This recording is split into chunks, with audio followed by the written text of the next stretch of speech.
السلام علیکم سامعین، 9 رمضان المبارک کی تاریخ شروع ہو چکی ہے، 9 مارچ ہے۔ خبر کا عنوان ہے ہولی کے مد نظر ام المدارس دارالعلوم دیوبند کی خاص اپیل۔ آپ کو پتہ ہے کہ آنے والے جمعہ کا دن ہولی کا تہوار پڑ رہا ہے۔ اسی دن جمعہ ہے، ماہ مبارک کا جمعہ ہے، اسی دن ہولی کا تہوار ہے۔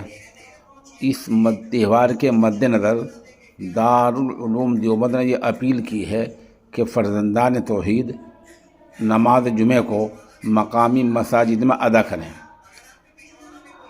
جس کسی صاحب ایمان کے گھر کے پاس مسجد ہے، اس کا مطلب یہ ہوتا ہے کہ گھر کے پاس جو اپنی مسجد ہے اس میں نماز جمعہ ادا کرنے کا اہتمام کیا جائے۔ یہ دارالعلوم دیوبند کی اپیل ہے، اس سے آگے اور پیچھے کچھ نہیں ہے۔ اتنی ہی اپیل دارالعلوم دیوبند نے کی ہے، اس پر عمل کیا جائے، یہ احتیاط ہے۔ ہم بھی اپیل کرتے ہیں کہ آپ دارالعلوم کے دیوبند کی اس ہدایت پر عمل کریں اور نماز جمعہ مقامی مسجد میں ہی ادا کریں۔